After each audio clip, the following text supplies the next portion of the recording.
नमस्कार।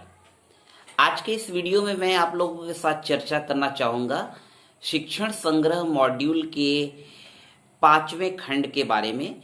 जी हाँ, जिसका टाइटल है विद्यालयी नेतृत्व यानी स्कूल लीडरशिप। तो देखिए, विद्यालयी नेतृत्व की बात करने के पहले हम थोड़ा सा इसको व्यापक रूप से समझने की कोशिश करते हैं।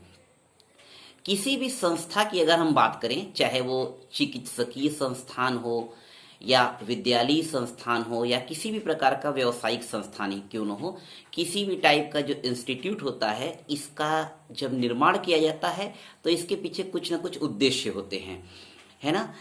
और इन्हीं उद्देश्यों को प्राप्त करने के लिए जाहिर सी बात है कि इन सभी संस्थानों में बहुत सारे कर्मचारी भी काम करते हैं, बहुत सारे लोग काम करते हैं।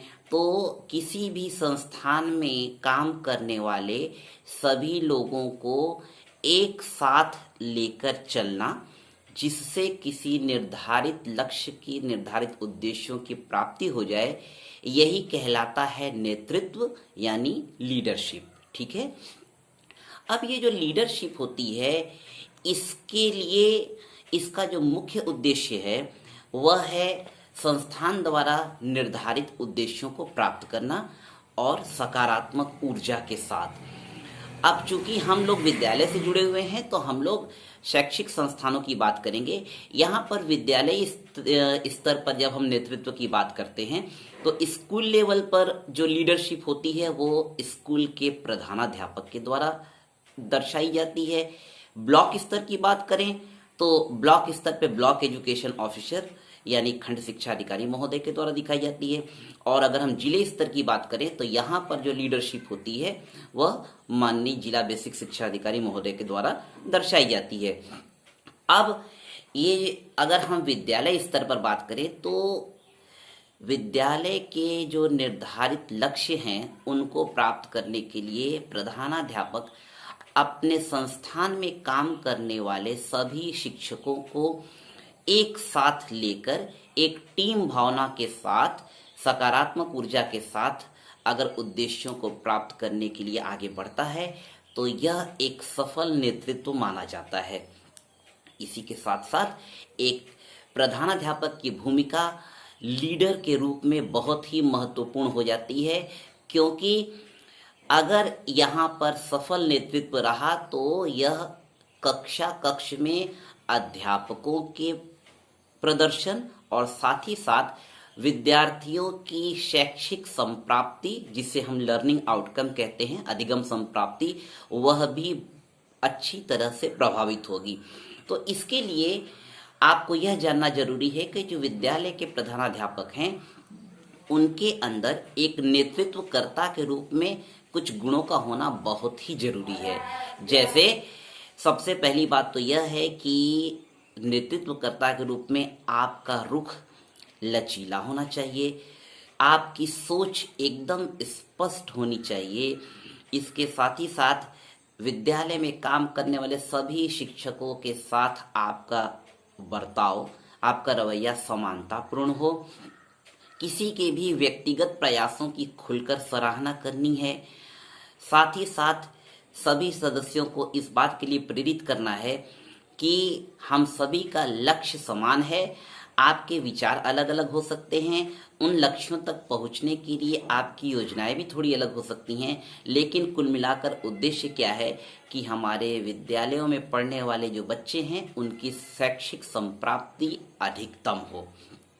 इसके साथ ही साथ सभी शिक्षकों के साथ वार्तालाप करने की योग्यता, अपने विचारों को दूसरों तक पहुंचाने के लिए प्रभावी संप्रेषण कला, जिसे आप इफेक्टिव कम्युनिकेशन स्किल कहते हैं, यह भी होनी चाहिए। और किन्हीं उद्देश्यों को, किन्हीं लक्ष्यों को प्राप्त करने के लिए जो भावी चुनौतियां हैं, यानी आने वाले समय में क्या क्या चैलेंजेस आ सकते हैं, इसके लिए भी समय रहते अपने शिक्षकों की टीम को आगाह करना, यह भी नेतृत्वकर्ता का एक बहुत ही महत्वपूर्ण गुण है। इन सब गुणों को समावेशित करते हुए जो अपने संस्थान को आगे लेकर चलता है वह निश्चित रूप से एक सफल नेतृत्वकर्ता या सफल लीडर, सक्सेसफुल लीडर के रूप में अपने आप को स्थापित कर सकता है। ठीक है। और इसी के साथ साथ जो लीडरशिप है इसकी कुछ शैलियां हैं, इनकी 3 स्टाइल बताई गई है इस मॉड्यूल में।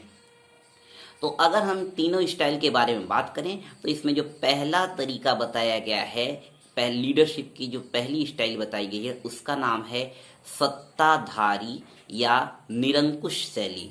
जी हाँ मित्रों, इसका हम लोग इंग्लिश में कहते हैं अथॉरिटेरियन स्टाइल।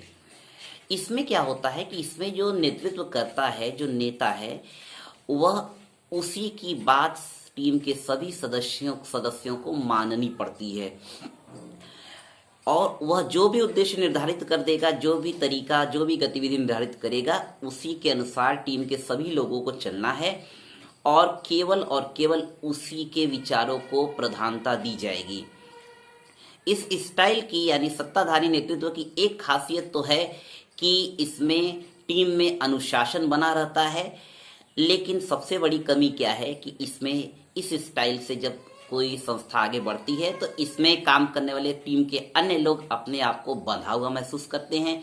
वो समझते हैं कि ये नेता के हम लोग, लीडर के हम लोग अधीन हैं। इसके चलते आपके जो शैक्षिक लक्ष्य हैं, जो उद्देश्य हैं, उनको प्राप्त करने में आपको असुविधा हो सकती है।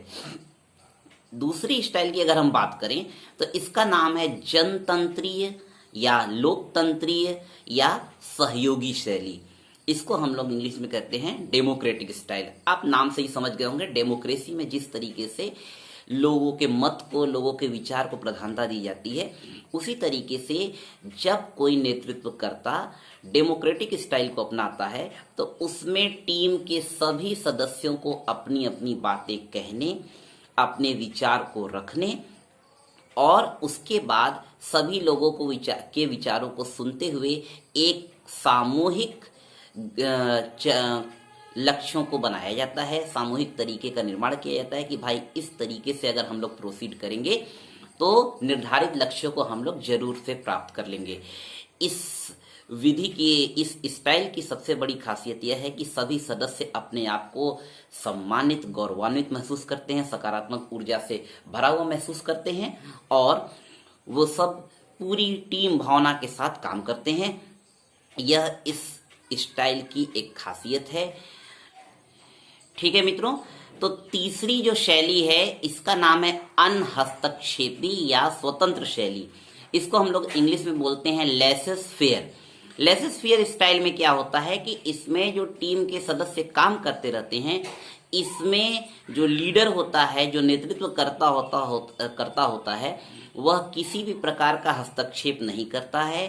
टीम के सभी सदस्य अपनी भूमिका, अपनी जिम्मेदारियों को समझते हुए उसके अनुसार आगे कार्य करते हैं, लक्ष्यों को प्राप्त करने की दिशा में आगे बढ़ते हैं और इस प्रकार से यह शैली कहलाती है अनहस्तक्षेपी शैली। आपको यह भी जानना जरूरी है कि ये जो तीनों प्रकार की लीडरशिप स्किल्स या लीडरशिप स्टाइल बताई गई है, इन सबों के कुछ न कुछ गुण हैं तो कुछ न कुछ दोष भी हैं। किसी भी शैली को पूरी तरह से न नकारा जा सकता है, न पूरी तरह से स्वीकारा जा सकता है। हाँ, लेकिन एक सामान्य सा अभिमत यही है कि जो जनतंत्रीय या लोकतंत्रीय स्टाइल है, अधिकतर जगह नेतृत्वकर्ता इसी को फॉलो करते हैं, लेकिन फिर भी कोई हार्ड एंड फास्ट रूल नहीं है। समय परिस्थितियों के अनुसार जो नेतृत्व करता है, जो प्रधानाध्यापक है विद्यालय स्तर पर, वह तीनों शैलियों को अपने हिसाब से समय परिस्थितियों को समझते हुए इनका प्रयोग कर सकता है ताकि निर्धारित लक्ष्यों की प्राप्ति हो सके।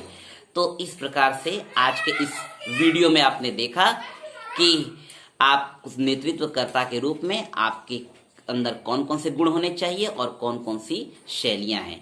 आज की वीडियो में इतना ही, फिर अगले वीडियो में हम किसी नए टॉपिक के साथ आएंगे। तब तक के लिए जय हिंद, नमस्ते।